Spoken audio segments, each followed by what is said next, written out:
Tú, hipócrita lector, con Christian Barnken. Un podcast original de Radio Pauta 100.5. Bienvenida, bienvenido, tú, hipócrita lector y lectora. Soy Christian Barnken y este es el podcast Tu hipócrita lector de Radio Pauta. Recuerden que el título de este podcast se lo debemos al poeta francés Charles Baudelaire, poeta del siglo XIX, quien en un poema al lector, al comienzo de Las Flores del Mal, señala casi con el dedo al lector y le dice: tú, hipócrita lector, mi semejante, mi hermano. Hoy día tenemos una hipocritísima lectora, una gran escritora que desde luego tiene muchísimos e hipócritas lectores, pero ella misma me imagino que lo es también. Es una alegría inmensa después de muchos años en que no había conversado con ella. Lo hice en un antiguo programa en la televisión. Hemos tenido la suerte de que Laura Esquivel, escritora mexicana, esté con nosotros en Chile y haya venido a conversar con ustedes, hipócritas lectores. Laura, qué gusto de tenerte acá. No, el gusto es mío y me da mucha alegría poder conversar nuevamente contigo después de tantos años y henos aquí. 20 años no es nada. No es nada. Y febril la mirada. Recordemos que Laura Esquivel, que partió creando guiones, también haciendo talleres de teatro, literatura, siempre en el mundo de la cultura, la literatura, la creación, irrumpe en la literatura con un libro que muchos recuerdan y vuelven a leer y releemos, un libro bellísimo, Como agua para chocolate. Ese libro que coloca la cocina como una gran protagonista en primera escena dentro de la novela.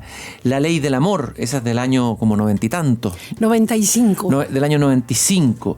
Y otros libros más, muchos más, pero ella, Malinche, y ella vino ahora. Ese libro también es un bello libro. Alguien me lo comentaba el otro día, vamos a hablar un poquito de él también.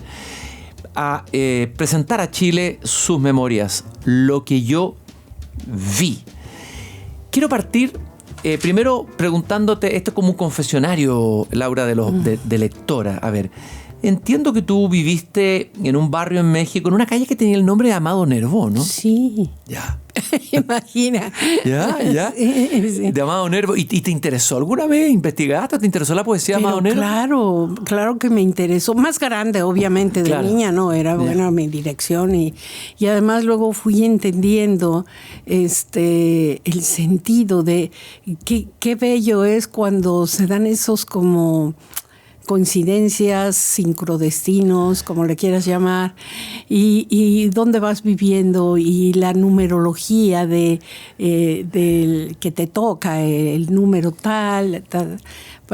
Eso me interesa mucho, pero sí, siempre era Amado Nervo la calle y me encanta. Dime una cosa, y en esa casa, ¿quiénes eran los lectores? Entiendo que tenías unos padres muy interesantes, muy Sí. vitales, particularmente tu padre, que era deportista, humorista, tocaba la guitarra. No sé, ¿cuál de ellos eran lectores? ¿Por dónde te llegaron los libros ahí? Fíjate que mi papá era maravilloso porque él era telegrafista. Él era radiooperador, telegrafista, y la verdad a mí el placer más bien por crear historias me viene de mi papá. Él llegaba y sabes que tenía una grabadora de estas, ¿te acuerdas? Las de las grandes de carrete. Sí, claro. Y nos pasábamos tardes, mis hermanas y yo, los vecinos, y él tenía esa paciencia de ponernos a narrar cuentos. Él narraba y hacía muchas voces porque era el único personaje masculino. Era como un radioteatro vivo él mismo. Así. Ya. En el libro de lo que yo vi viene un pedacito de viene un código QR con un fragmento de uno de estos cuentos, y ahí escucharon mi voz de 6 años.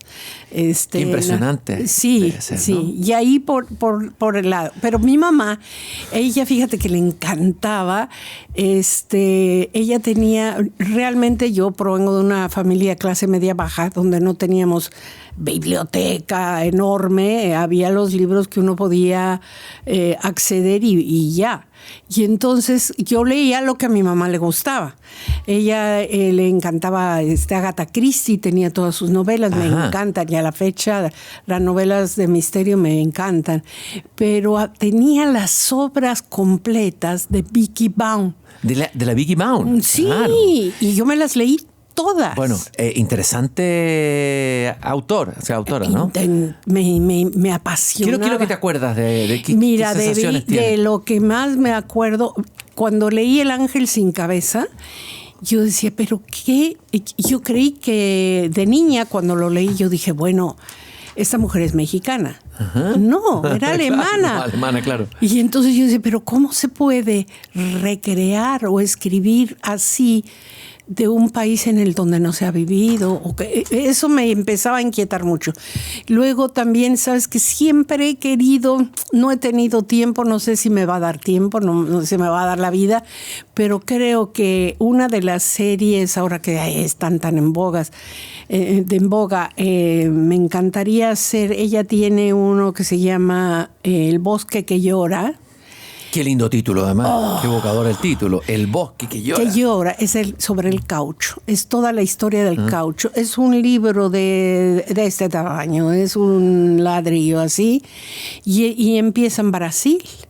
Y de ahí parte a la India, donde se llevan el caucho, de ahí se va a Inglaterra, de Inglaterra a Detroit, y en diferentes épocas, y narra toda la historia del caucho y todo la ambición del hombre y cómo va corrompiendo y manipulando. Claro. No, es una joya. ¿Y qué es si pudiera así verbalizar, el estilo o la manera de narrar de ella que te cautivó como lectora entonces? Que yo sentía que había verdad. Verdad. Que había verdad y que me lo hacía, que las imágenes y que las situaciones me impactaron mucho. Ya los leí más de adolescente, digamos, no de tan niña, pero sí. Entonces, bueno, esas eran mis lecturas. Los clásicos, mi papá adoraba a Julio Verne, entonces toda esa literatura. Siempre estaba Julio Verne en las casas en esa época. Salgari en algún momento. Todo eso, sí. Y me imagino que de donde te has nutrido mucho es de la oralidad, o sea, de la literatura más oral. México es un país de una riqueza oral en términos de cuentos, de historias, de narrativa, en fin. Me imagino que por ahí... También, cómo no. Había en esa época en Radio Educación, se hacían radionovelas sensacionales con escritores de novela histórica, pero también hablando hay algo que sí quiero mencionar, aparte de toda esta cuestión, digamos, meramente literaria. Fíjate que yo siempre le doy su espacio y su reconocimiento a todos estos fascículos que se vendían en el puesto de la esquina. Claro que sí. Que también formaron parte fundamentales de nuestra historia. Como las revistas, las antiguas revistas, ¿no? Yo me leí todo, sí, Corín Tellado, me leí. Bueno, Corín Tellado fue siempre considerado como subliteratura. Hoy día se lo estudia en las universidades y es una escritora que ha sido revalorizada desde la literatura con L mayúscula, ¿no? Sí. Corín Tellado, una gran narradora, ¿o no? Oye, maravillosa, sí, maravillosa. Y yo iba al puesto de periódicos, claro, y también los cómics y todo eso. Fue un acercamiento distinto, pero muy divertido a todos los que había de Ríos, que hacía libros maravillosos, Ríos, sí, sobre política, sobre historia, pero en cómic. En cómic, claro. Ajá. Claro, en cómic. En Como Agua, Como Chocolate yo decía la cocina como un espacio sagrado y como un espacio de conocimiento, ¿no? De un saber que tiene que ver con el sabor, con los sabores, que tú colocas eso ahí, que no se va a acordar de las codornices con pétalos, de ese, sí, Como Agua, Como Chocolate. Y suena muy bonito además, ¿no? De un caldo de cola de res. De res. Y eso era para... tenía una función. Ese es para que Tita se lo lleva a la Nacha cuando está en una crisis tremenda y es lo que la regresa, digamos, le regresa el alma al cuerpo. Literatura y comida y cocina. A ver, ¿hay algún libro u otro autor en donde se haya dado este cruce para ti, que haya sido importante para ti, entre literatura y comida? A mí se me ocurre así La fiesta de Babette. Pienso, si yo tuviera que hacer un taller de literatura y cocina y comida, colocaría tu libro, desde luego, y el libro de Babette, La fiesta de Babette, ¿no es cierto? Sí, es una maravilla, una maravilla. El festín de Babette. ¿Cuál otra podría ser? Bueno, ese no sé si fue primero libro o no. Hay una, también se llama Tampopo. Es una película japonesa. ¿Ya? Y hay otra china maravillosa también. Hay varias. Pero en la literatura latinoamericana, antes que ti, ¿quién colocó las García Márquez? ¿Está la comida presente o tan presente? No recuerdo yo eso. No. Tal vez en Vázquez Montalbán, en España. A ver, vamos a compartir con los lectores quién es. Es un gran autor de novelas policiales, más que tiene un personaje que es Pepe Carballo, que es un detective. Bueno, ahí uno aprende dónde se comen los mejores callos de la madrileña en Madrid. Sí. Manuel Vázquez Montalbán, ahí hay comida, cocina. Sí. Es parte de la historia de todo, ¿no? Sí. Y es lógico que la comida es parte tan esencial de nuestra vida. ¿Y cómo no va a tener protagonismo en la literatura? Imagina.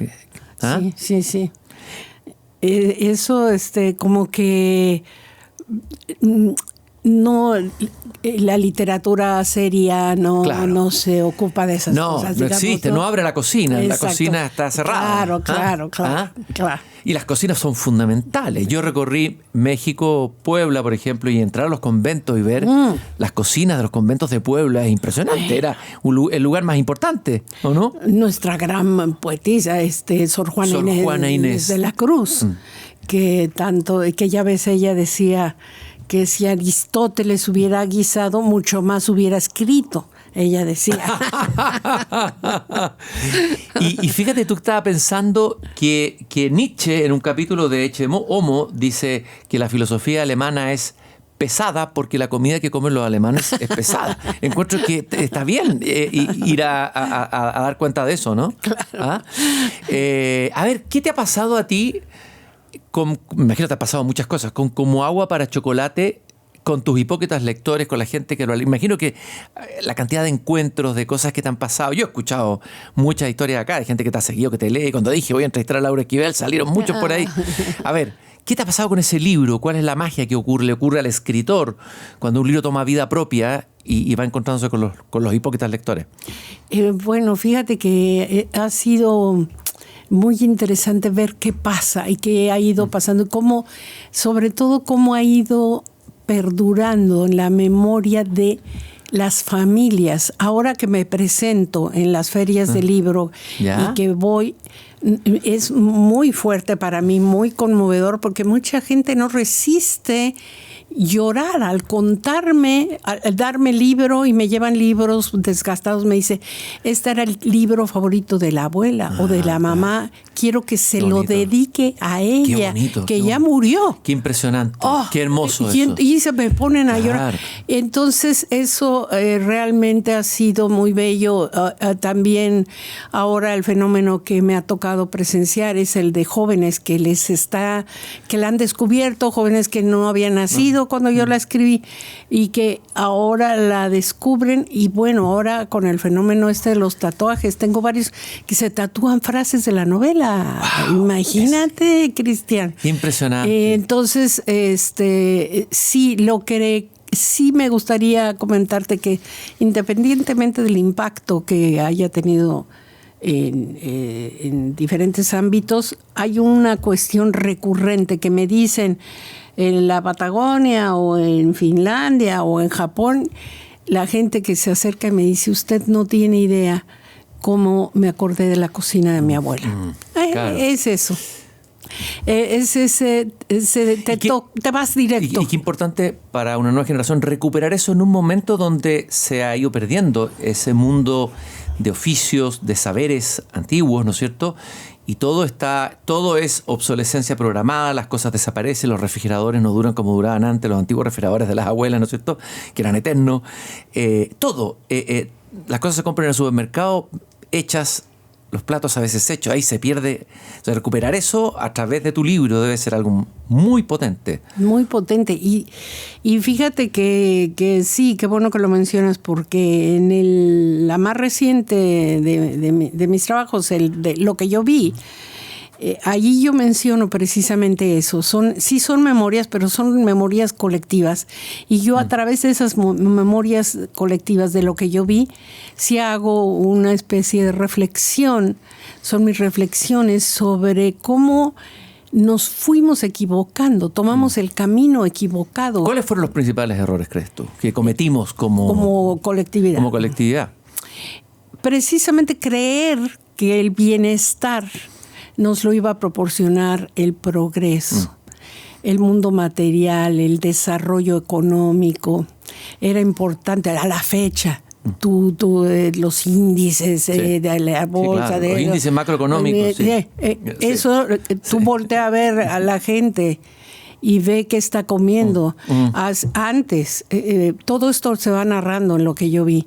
Antes la comida era tu medicina, era tu bienestar, era realmente una delicia. Y se cocinaba para el día, no se procesaban y no se metían hormonas a los pollos ni al ganado. Y había una lentitud también, ¿no? En prepararlo. Es un tiempo, darle su tiempo. Y ahora es el gran veneno y entonces tremendo. En esta cuestión de todo lo que acabas de decir, de todo tiene que ser rápido, todo tiene que dar dinero, y entonces la gente ya no cocina, la gente cree que lo que es importante es producir, consumir, estar produciendo, consumiendo, cuando lo que importa no es la producción, es el hombre que produce. Bueno, hay un autor chileno que escribió un libro con un muy buen título, Tomás Mulián, El consumo me consume, ¿no? Exacto. El consumo me consume. Así yo es. consumo, pero yo soy en realidad el consumido por esta máquina devoradora, Así es, ¿no? Totalmente. A ver, tú bueno, y hoy día también está todo el tema de la obesidad mórbida en el mundo. O sea, la comida, como tú dices, era el remedio, ahora es el veneno. Y está esta cosa de la obesidad mórbida. Es impresionante, la diabetes infantil, todo. Sí. ¿Por qué? Porque no estamos, la gente ha dejado de tener contacto con la tierra, con lo que siembra, con las semillas, ya nos las arrebataron. ¿Sabes, Cristian? En los últimos 100 años de neoliberalismo se han perdido el 70% de las semillas del mundo. 70%. Eso sí es irremediable. Eso sí es un daño tremendo. A mí qué me importa si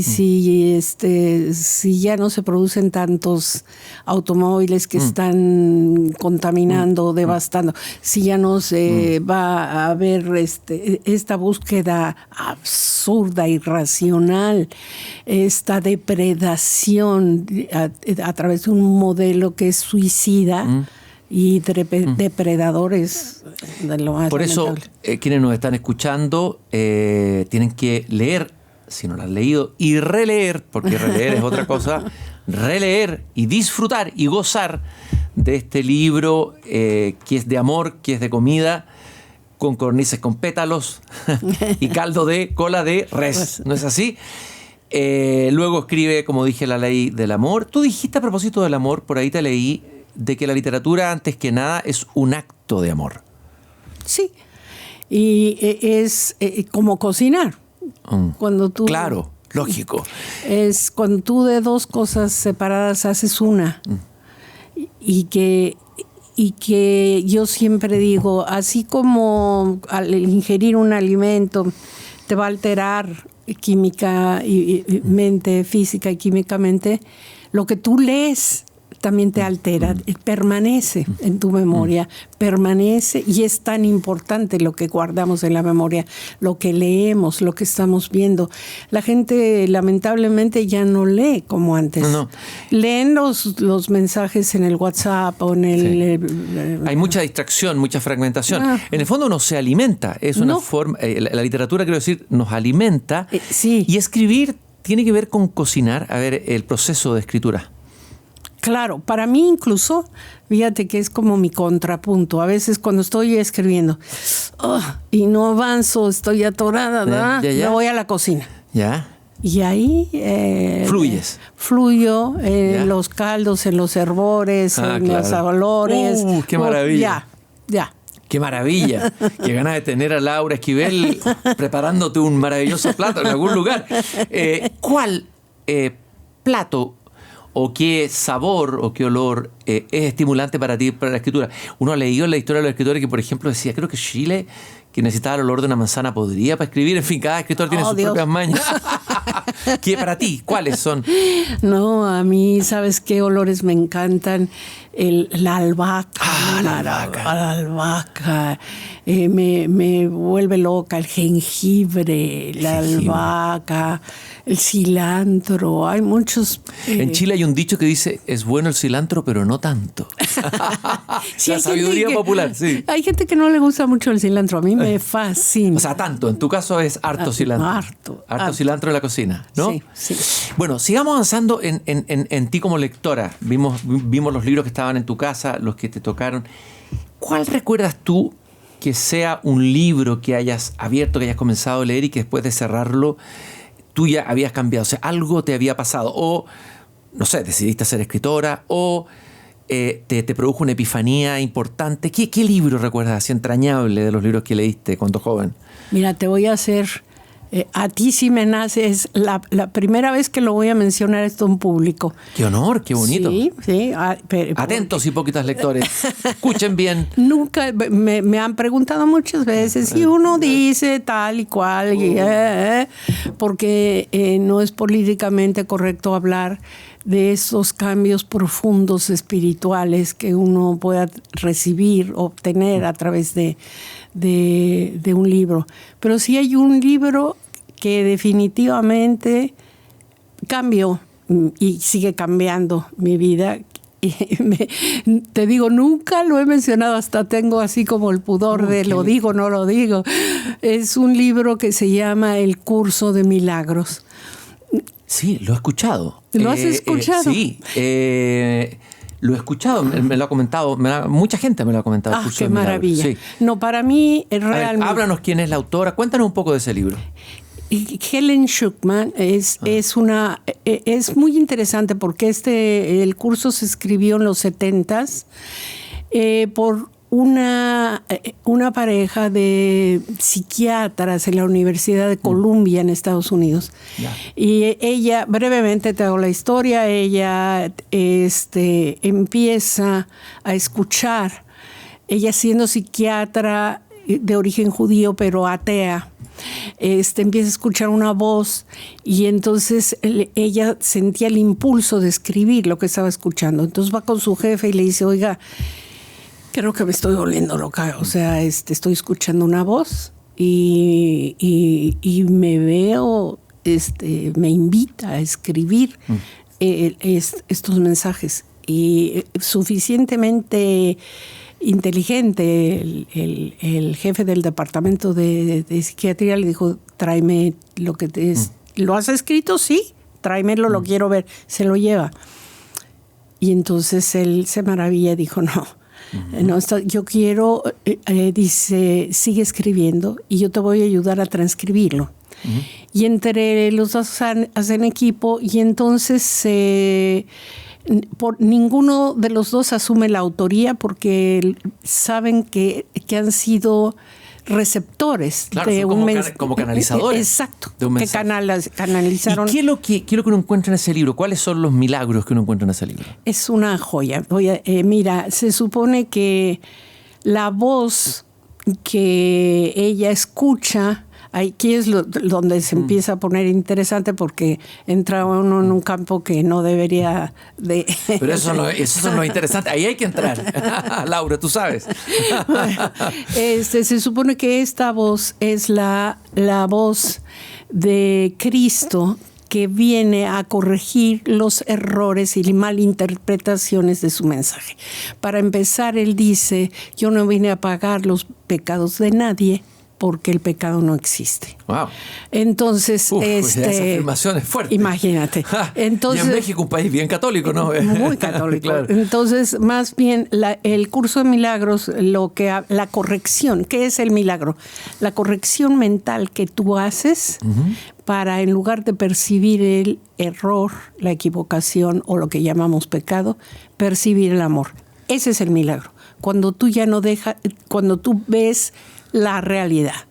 Entonces, para lo cual te llevan, hay un ejercicio diario por todo un año, te van llevando poco a poco para deshacer el sistema de pensamiento del ego basado en la idea de pecado, culpa y castigo. Entonces, una mente culpable no necesita haber un Dios castigador. Uno mismo busca su castigo. Entonces es apasionante ir haciendo este análisis, y ir cambiando y olvidarte de todo tipo de significados que tú has puesto en las cosas. Por ejemplo... En el fondo es reformatearte, como diríamos en lenguaje computacional hoy día, ¿no? Exacto. Un rediseño interior. Laura, ¿y qué consecuencias tuvo este libro para ti como escritora, como ser humano? ¿Qué pasó después de este libro? Me imagino que hubo un cambio. Sigue pasando. Uno lo tiene que seguir haciendo todos los días de tu vida, porque todos los días siguen habiendo retos, todos los días vas viviendo experiencias dolorosas. Por ejemplo, no sabes lo que fue la tablita de salvación que también fue durante la pandemia. Entonces, porque el miedo surge, o sea, un inocente, una mente que no es culpable, no tiene miedo. O sea, un inocente no tiene miedo del castigo porque no ha cometido ninguna... Pero entonces, deshacer el sistema de pensamiento del ego es deshacer precisamente esta idea que surge y que está presente tanto en la religión cristiana como la judía, como en la... musulmana. Claro, los monoteísmos. Exacto. Fundamentalmente los monoteísmos. Estás escuchando un podcast original de Radio Pauta, 100.5. Oye, Laura, y a ver, ese es un libro que te produjo una suerte como de cambio espiritual, un reformateo, dijimos, interior, ¿no es cierto? La poesía, hablamos de Amado, ¿te ha interesado alguna vez la poesía? Fíjate que sí, no se me da a mí. ¿Ya? Yo tengo la fortuna de haber tenido, mi hija, a ella sí se le da la poesía, no sabes, desde niña escribe,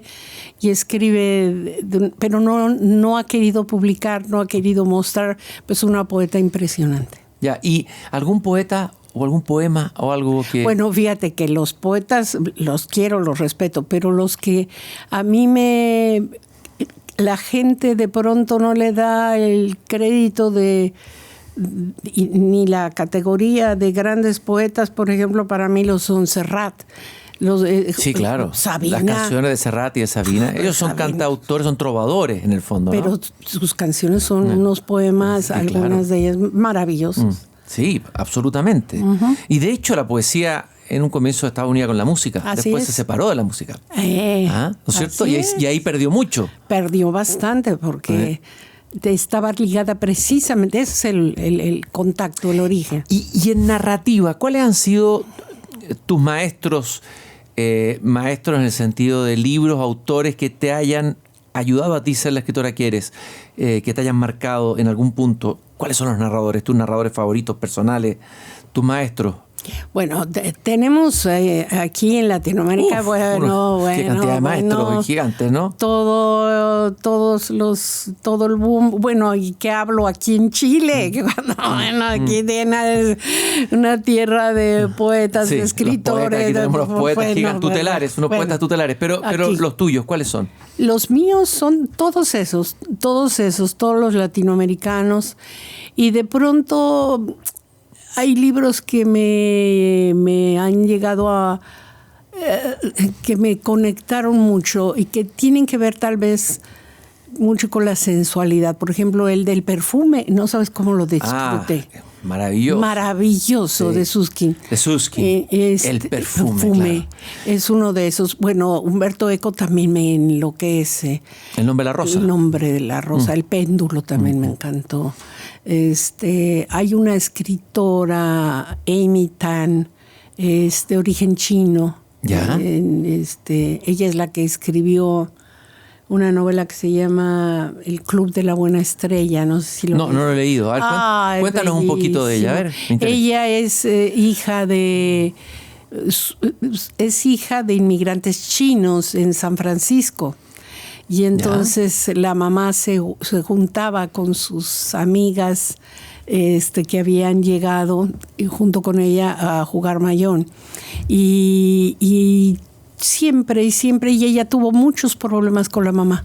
Muchos, porque sentía que la mamá no pronunciaba bien el inglés, le daba vergüenza, etcétera, etcétera, hasta que se fallece la mamá y les faltaba un jugador a las amigas y le dicen que sí, que la mamá había dicho que ella era la heredera, y empieza a ir, y no solo era ir a jugar, era ir y cocinaban y comían y hablaban y revivían. Es una delicia. Y revivían toda la historia. Y ahí ya los dejo, ya no se los spoileo. No se lo spoileo, pero lo anotamos y creo que los lectores lo han anotado. Una gran recomendación. Hablando de una novela policial, tú escribiste o indagaste en la novela policial en A Lupita. Le gustaba planchar. Le gustaba planchar, 2014, ¿no es cierto? Sí. A ver, ¿por qué te interesó la novela policial y cuáles son tus referentes en la novela policial? Libros que nos puedas compartir. Bueno, como te decía... Agatha Christie. Agatha Christie. Claro. Bueno, A través de tu madre. a través de mi madre. ¿Hay alguna de las novelas de Agatha Christie que recuerdes particularmente o así? Es difícil acordarse cada título. Sí, los títulos es difícil. Es difícil. El del tren, el tren Expreso Oriente. Ese. El asesinato en el Expreso Oriente. Esa es muy buena. Buenísima, buenísima. Sí, a mí me encanta. Y me gustaba, tenía mucho interés porque yo quería hacer esta versión femenina a la mexicana de una mujer policía. Es una mujer que ve cosas que no ven los demás y que se fija. Tiene una intuición. No, es muy detallista. Es detallista, del detalle. Del detalle. Por ejemplo, ella, haz de cuenta, te ve. Sabes si te pusiste de qué rápido tu playera o no, si te embarró el desodorante o no, qué tipo de desodorante usas. ¡Qué tremenda! Sí. Wow. Si estuviste sentado, qué tipo de silla, si era de cuero, de plástico, y cuántas horas para que se marcara, porque como le gustaba planchar, sabe que ella decía, una arruga planchada es una arruga quedada. Entonces ella sabía cómo se hace, cómo se quita. Era una especie como de Funes el Memorioso que recordaba todo, pero ella veía todos los detalles. Todo. Wow. Y ella era de esas que está en la esquina y sabía todo. Entonces, pero nadie la tomaba en cuenta, era insignificante, no vista, es una alcohólica.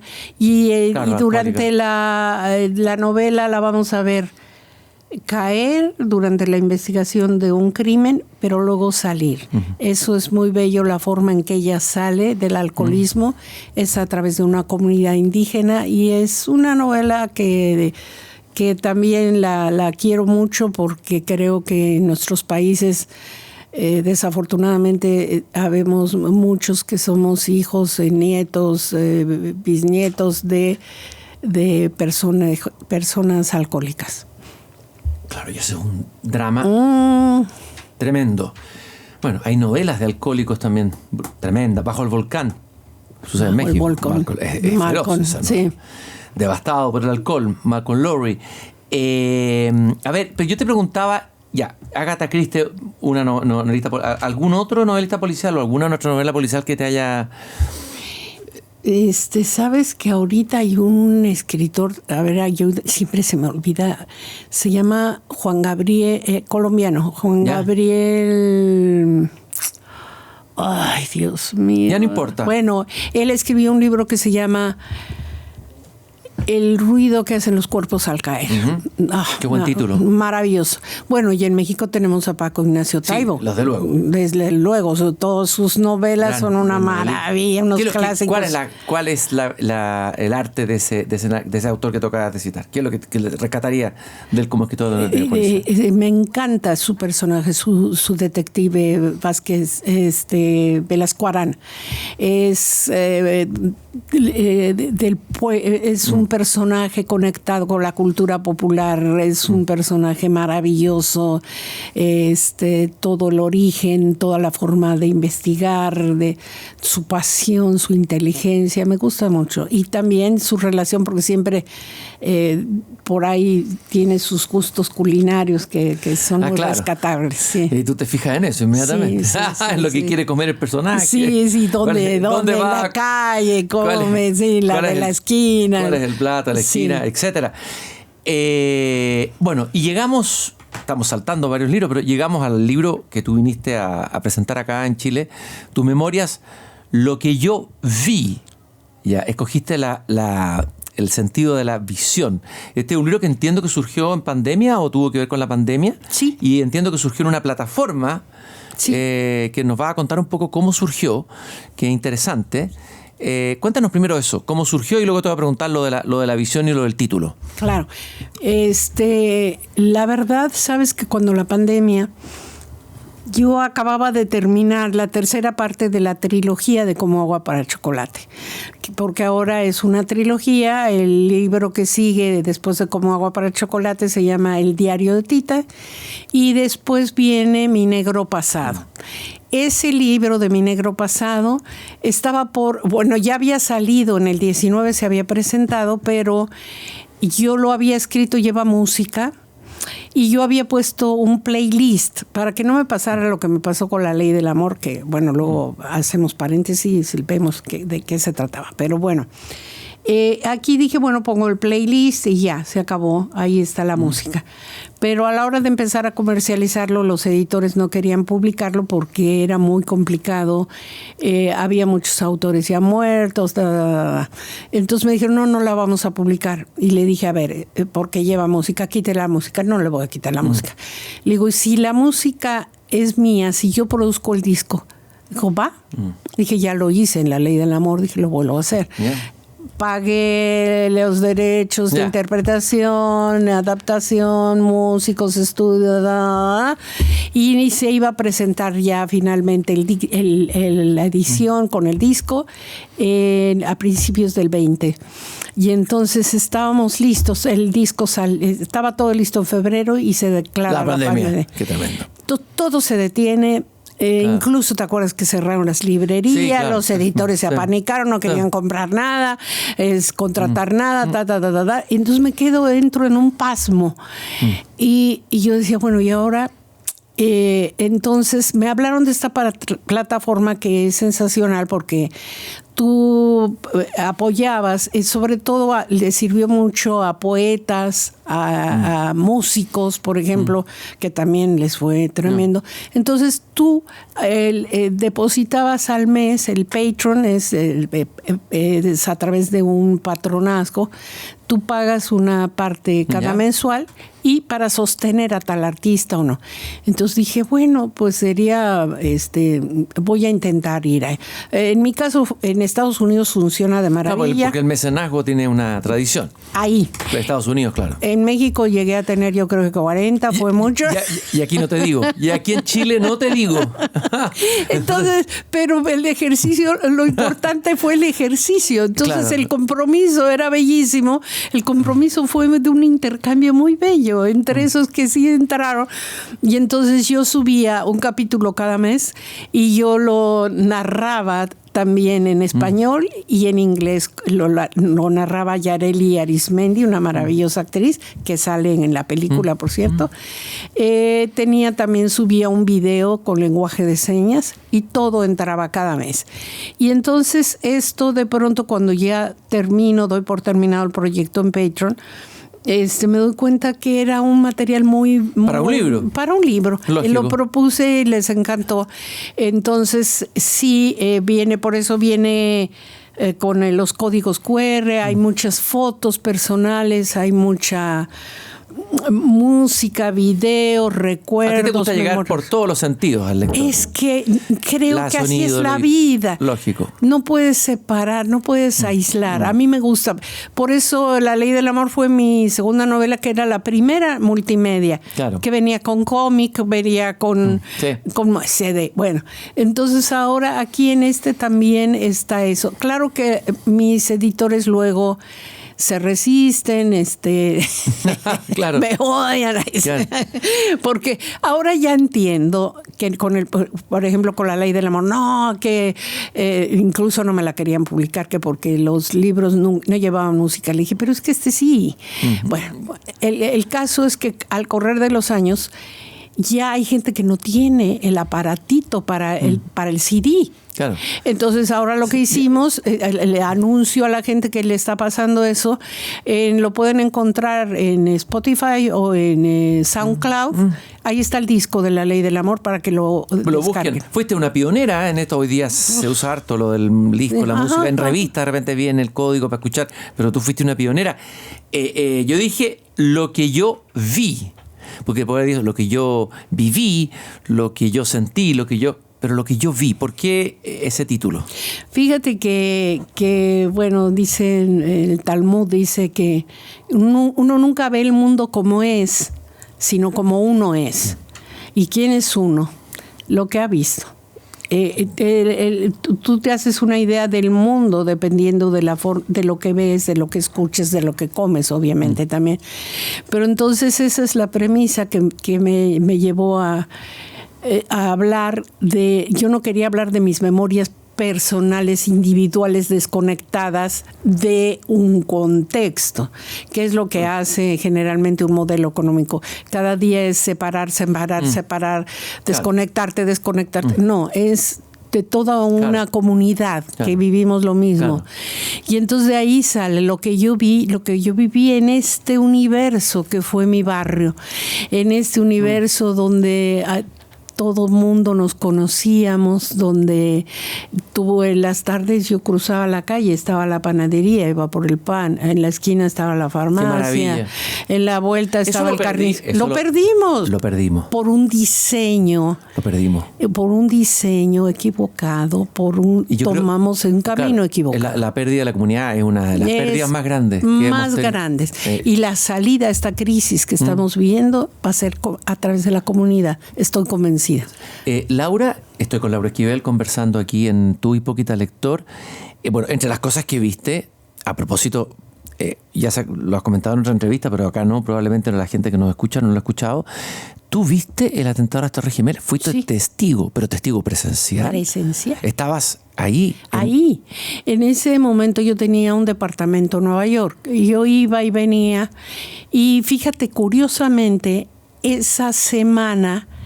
yo llegué un viernes, esto fue el día 11, que fue lunes.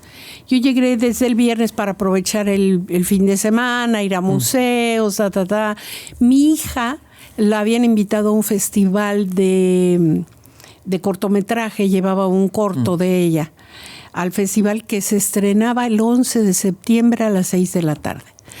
Y mi libro se presentaba el viernes. ¿Sincronía, como tú decías? Sí, el sincronía. Sí. Entonces, acabábamos de llegar casi. Nos dedicamos el fin de semana a ir a los museos, a mis compritas de mis cosas artesanales que me encanta. Y entonces, cuando viene esto... no nos íbamos a quedar más de un mes, no tenía muchas cosas en el refrigerador. Entonces, no lo esperábamos. Cuando yo estaba escribiendo, baja mi hija y me dice, oye, ¿ya viste que se estrenó una avioneta contra una de las torres? ¿Cómo? Sí. Bueno, empezamos a ver las noticias. Nos salimos, yo vivía en la calle 13 entre Quinta y Sexta. Ya, perfecto. Entonces desde la Sexta se veía claramente. Claro, sí, pues ahí hay una entonces ahí salimos, pero la idea era de, bueno, ahorita llegan, lo apagan y se acabó, ¿no? Esto era otra cosa. Y entonces cuando nos regresamos al departamento, tomamos una foto. ahí con mi hija. Nos regresamos y cuando llegamos ya estaba la segunda torre incendiada. No, ya se estaban incendiando las dos. Cuando regresamos se había colapsado la primera.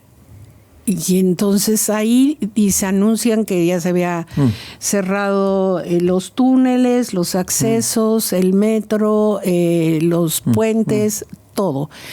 Y le dije, ¿sabes qué? Voy a ir a comprar comida. Y me dijo, ¿de veras? Sí. Agarré mi carrito. La comida, pues. Oye, Laura Esquivel no puede quedarse sin comida. Y entonces agarro mi carrito, tenía un carrito así de esos para las compras. Voy caminando por la Sexta Avenida. Iba caminando y se veía, ya una ya no estaba, pero se veía la otra. En el momento que voy llegando al súper donde yo compraba, que era divino, es un supercito chiquito,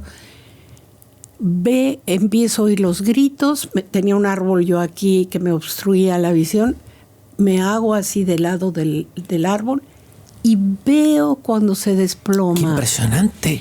Te juro que a la fecha no puedo explicar eso, lo viví, no tengo palabras. Fue como una onda expansiva que me dio en el pecho. Era así, ¡pum! De que te tiraba, claro. Pero de dolor, de dolor. Yo sentía aquí el dolor. Me quedé sin habla, me metí a la tienda, todo mundo lloraba y en cuanto entré, bajaron la cortina y dijeron, no hay línea, no hay nada, lo que traigan en efectivo es lo que se van a poder llevar. Y rapidito porque ya vamos a cerrar. Todo el mundo seguíamos llorando. Yo para esto, cuando yo iba hacia allá, venían en contrapelo, todos llenos de ceniza, los que les había tocado, porque... Una imagen apocalíptica, claro. Yo vivía como a 27 cuadras de allá. Entonces sí fue... Lo bello aquí sí me gustaría dar una vueltita. Viví esa noche, nos quedamos en la zona que ¿cómo se llama? Cuando cierran el acceso. ¿Ya? Bueno, ahí nos quedamos, no entraba ni salía nadie. Y ¿sabes qué es lo que me impresionó más esa tarde que salimos mi hija y yo a caminar? El silencio. Nueva York siempre es una ciudad muy ruidosa. Sí, claro. Y era verano, los ruidos de los aires acondicionados siempre era como un abejorro. El silencio total.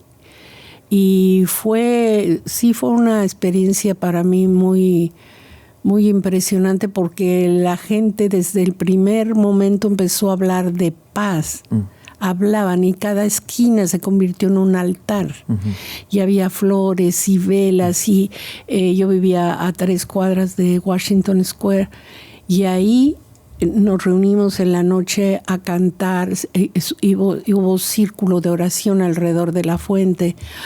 Yo no aguanté más de 5 minutos porque era una voz que yo nunca había oído en Nueva York, una voz queda, apagada, dolida, y la gente cantando los cantos de los 60s. Claro. Y all we are saying is keep us a chance. Bueno, esta historia que nos está contando Laura Esquivel aquí en Tu Hipócrita Lector, esta historia impresionante, es narrada en su libro de memorias Lo que yo vi. Es un ejercicio de nostalgia. Te escuché también por ahí decir que hay una nostalgia positiva y hay una nostalgia negativa. Algo así, leí una por ahí. Creo que en el Clarín de Buenos Aires lo dice. Una nostalgia, es un ejercicio de nostalgia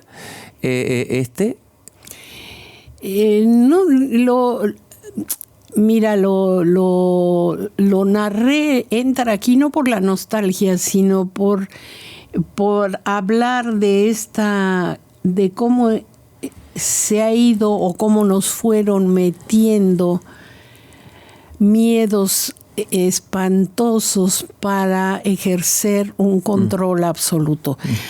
cada vez que, ahora que vengo para acá, cada vez que sufro en el aeropuerto los abusos, los gritos y quítese los zapatos, y cuando no es por ahí donde vienen los ataques, ni es por ahí donde se trafican cosas, ni armas.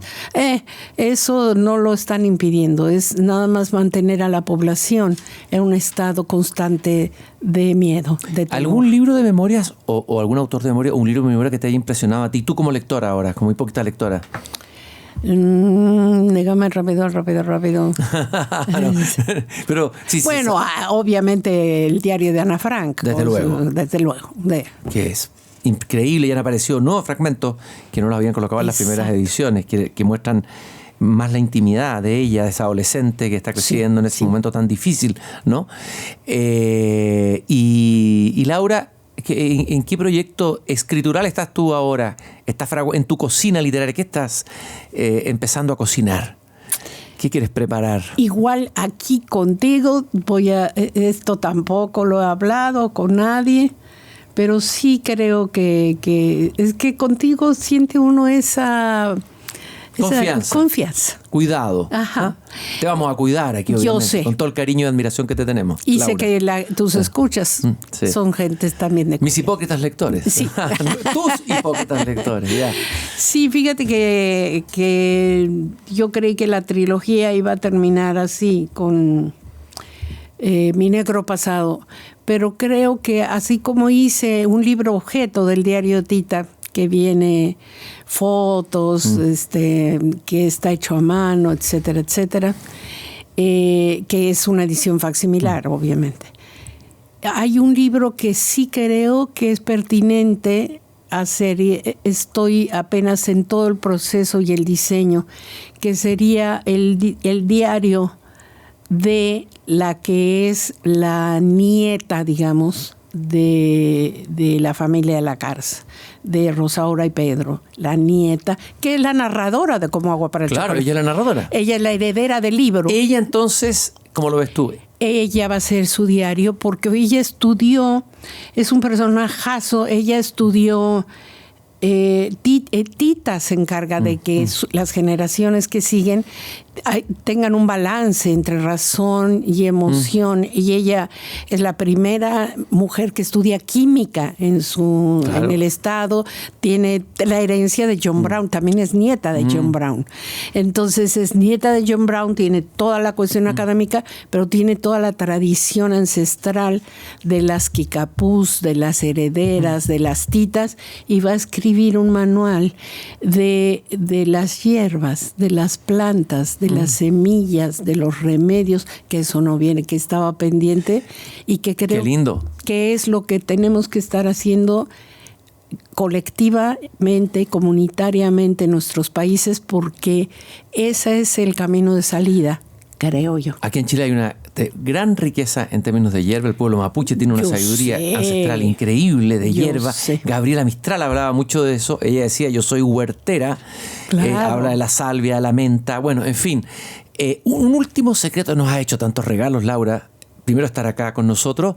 Luego lo que nos has contado y compartido. Un secreto de tu cocina literaria. Este libro que estás haciendo, ¿cómo lo haces? ¿Escuchas voces? ¿Cómo nace la creación literaria en ti? Sí, yo creo que todos somos grandes antenas, todos vivimos en un mundo interconectado. No es cosa de extrañamiento. O sea, ahora ya hay el suficiente conocimiento tecnológico para entender que si tú hay un mundo aquí, están cruzando infinidad de energías, de ideas, de sonidos, de colores, ondas, de formas, nada. Si tú tienes tienes que alcanzar la frecuencia adecuada. Eso es todo. ¿Y cómo se alcanza la frecuencia adecuada para percibir o escuchar o recibir información?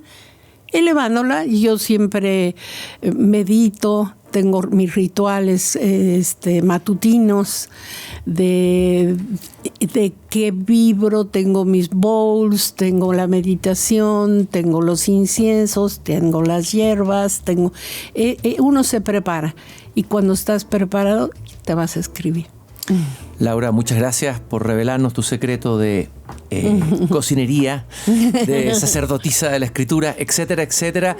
Ha sido una alegría para mí, una fiesta, conversar contigo aquí en Tu Hipócrita Lector. Desde hace 20 años atrás, cuando conversamos también, la conversación continúa como si no existiera el tiempo. Exacto. Muchas gracias por haber estado con nosotros. No, gracias a ti. Siempre es una delicia conversar con una persona como tú. Y queridos hipócritas lectores, hipócritas lectoras, si ustedes quieren escuchar otros capítulos tan interesantes como este de Tu Hipócrita Lector, búsquennos en la página de pauta.cl, también en Spotify, y los días viernes a las 8 en Radio Pauta se estrena el capítulo nuevo como este que están escuchando ahora de Laura Esquivel. Hasta la próxima de Tu Hipócrita Lector. Tu Hipócrita Lector, con Christian Warnken. Un podcast original de Radio Pauta 100.5.